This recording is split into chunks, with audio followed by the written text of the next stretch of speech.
Pirms 50 gadiem jā vārdu viens otram teica Māra un Kārlis Dimitri. Lai gan laulību tolaik viņi reģistrēja Rīgā, neilgi pēc kāzām viņi pārcēlās uz dzīvi Talsos. Aizvadītajā nedēļas nogalē Talsu novada dzimtsarakstu nodaļā viņi viens otram vēlreiz, tāpat kā pirms 50 gadiem, teica jā. Tāpat kā 50 gadus atpakaļ, tāpat arī šogad 20. augustā Māra un Kārlis Dimitri cieši blakus viens otram iesauļoja dzimtsarakstu nodaļas zālē. Dimitru mīlestības stāsts iesākās pirms vairāk kā 52 gadiem, kad abi vēl būdami studenti ieskatījās viens otram acīs kādā studentu ballē. Uz to brīdi Māra bija vēl studenta Rīgas medicīnas institūtā un Kārlis studējis inženierzinātni. Vēl šodien viņi spilgti atminas to reizi, kad abi viens otru ieraudzīja. Šajā stāstā Māra bija tā, kas noskatīja savu mīļoto. Man jau bija diezgan daudz gadu, un studijas gājas beigām, un bija tāds likums, ka studiju laikā jāaprecās ir. Un es gribēju tādu vīru, kas dzied un dejo, un vēl būtu labāk, ja spēlē kādu instrumentu. Un tad tur studentu ballē, draugu studentu ballē, es skatos viens slauka traukus vai siļķi tīra. Un tad atsās, ka es kādam radam prasīs, kas tas pa smuku puisīt. Un viņš bišķiņ jaunāks man vīrs pa mani. Kas tas pa smuku puisīt, kas tur slauka tos traukus. Un ar to viss sākās, vai ne? Māras un Kārļa draudzība ilga 2 gadus, kā abi stāsta vienmēr esot varējuši atrast tos brīžus, lai satiktos un pavadītu kopā laiku. Tā abi draudzējās līdz pienāca diena, kad viņi devās pieteikties uz dzimtsarakstu nodaļu. To pašu dienu viņi atceras ar smaidu. Kāda mana laimīgākā diena manā mūžā ir? Mēs gājam ar Māruci pieteikties dzimtsarakstu birojā Rīgā.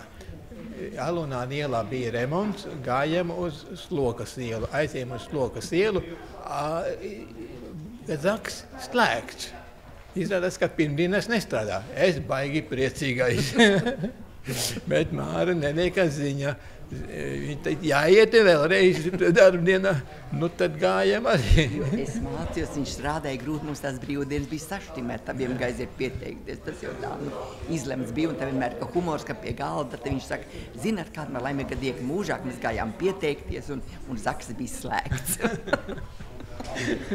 Neilgi pēc kāzām vīru Kārli nosūtīja strādāt uz Talsiem, un sev līdzi viņš atveda arī sievu un dēlu Alvi. Tā viņu darba gaitas un dzīve aizsākās Talsos. Dimitru ģimenē izaudzināti dēls Alvis un meita Ilva, kā arī 3 mazmeitas Katrīna, Maija un Elīza.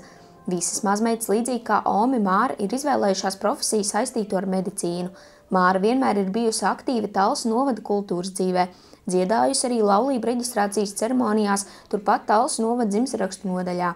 Lai gan zelta kāzas atzīmēt ir bijusi viņu bērnu ideja, Māra un Kārlis atzīst, ka ir patīkami atgriezties šajās telpās un kopā ar ģimeni un draugiem atzīmēt tik nozīmīgu notikumu. Daudzus gadus šeit nāca un dziedāja, un šeit stāvēja jaunajiem pāriem, un tā pagājušā gada draudzniete bija uz sudraba kāzām, un pilnīgi neticās, ka 50 gadi, vai ne, mēs jau neko tā kā negribējam bērni nāca virs un uzbāzās, ka jāatzīmē tāda diena tomēr ir, un tā patīk, ka nekas pašiem nav vienreiz jādara, jo mēs ļaut bijuši citiem kāzās pavedējiem, un šodien mums tāds miers, ka nekas nav jādara, paskaties vēl Rio atskaņas un tā.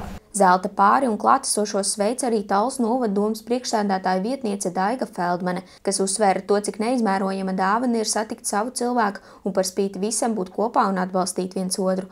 Arī Dimitru kungs ar kundzi sarunā atklāja, ka esot laulībā ir svarīgi runāt, uzklausīt un pieslīpēties vienam pie otra. Kā arī ļoti svarīgi ir uzticēšanās. Gājis jau kā raiba visiem, tā kā celmī dziesmā ir visādi gājis un visādi bijis. Gan reizēm ir snidzis, gan reizēm ir līs. Bet ir prasts pieslīpēties, un tas ir galvenais dzīve. Izšķirties var kuru brīdi. Iemeslēt tāpatās, ja būtu gribējuši ne un pagriež muguru un aiziet. Bet vienmēr gribējuši sadzīvot esam, un es uzskatu, ka mēs abi no tādām godīgām ģimenēm nākuši, ka mums vecāki kopā visu garu mūžu nodzīvojuši, ik zelta kāzām ir ilgāk, mums abi divi, vai ne? Un mūsu ģimenē tā nav bijuši šķiršanās, vai nevar būt tas tā nospēlējis, tā nevarētu iedomāties, ka būtu kādreiz jāšķirās. Skaistajā Dimitru ģimenes dzīves notikumā ielūkojāmies arī mēs, Kristīne Frēmane, Girts Grenevics, Talsu televīzija.